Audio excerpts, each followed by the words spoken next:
This is a pulley question from 2014, and the first thing we need to do is have a close look at the diagram and sort out what's happening with tension. A closer look will show us that there's only one string going around the two pulleys. It's one continuous string, and that's significant because one string means one tension throughout the whole question. So it's the same tension everywhere, which we call T. Also, we need to sort out acceleration, what's happening with acceleration. And again, we have to observe that this string, if you look at this string, if you take one unit of string on each side, whenever that pulley, whenever that mass A moves along the table, it moves, if we take that one unit of length, it moves along by that one unit. But those two pieces of string on each side have to go someplace, so whenever they go around this pulley, you're getting 2 units for every 1 unit on the top pulley.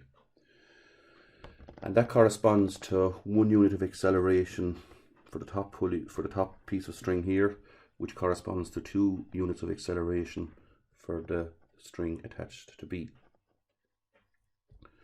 Now, once that's sorted out, the rest of the question is really a standard pulley question. You take each mass separately. Take A first. And if you look at the forces on A, well, first of all, A has a mass of 4g, so it's 4 kilograms, so it's going to be a weight of 4g downwards. It's on a table, so it has a reaction force on the table of R upwards. One thing to be careful of is the pulley that's attached to the mass A. There's the string is going around both sides of that pulley, so A feels the tension twice through its interaction with that pulley. So we put the tension as 2T going backwards here. It's got friction because it's a rough table, and we're told the coefficient of friction here is 4/7, so we've got 4/7 R mu R, which is 4/7 R, pulling backwards. And finally, we're told that there's a force P pulling forward, which is a force of 320 newtons.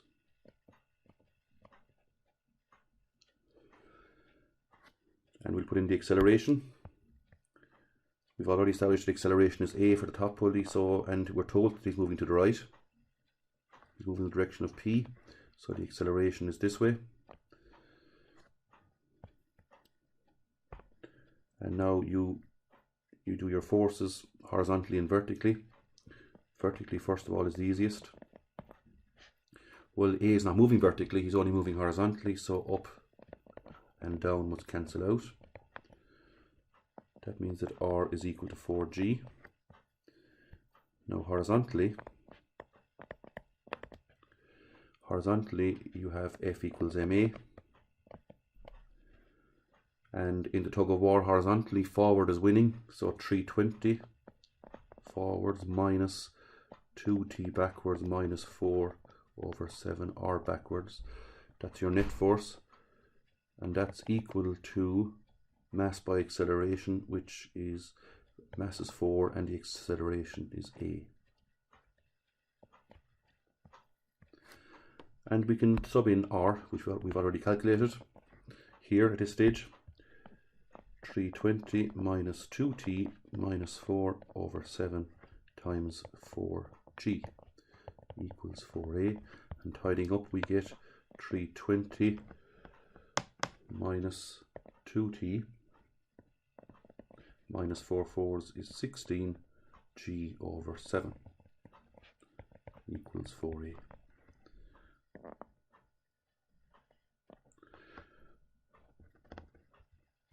So we'll mark that equation. That's going to be one of our 2 simultaneous equations. And the last part of the question now is to work out the forces on B. B is more straightforward because if we zoom in again here, we can see that there's only vertical forces, tension upwards and its own weight downwards. And the acceleration is 2a. Well, the acceleration is going to be upwards because don't forget that A is moving to the right, which means this guy must be moving upwards. So it's T, and it's, let's just be careful of this, not get them mixed up. We're talking about B, so P has a mass of 8, so its weight is 8g downwards. And we've established, as I've said, that it's accelerating up with 2a, and now it's just F equals ma. In the tug of war, up is winning, so it's T minus 8g equals 8 times 2a. So T minus 8g is equal to A2's, which is 16a. And that's the applied maths part of the question finished. We have our two simultaneous equations, and now it's just a matter of solving those using your normal maths techniques, and you'll get your answer. You'll get an answer for acceleration and for tension. And that's the end of 2014 question 4a.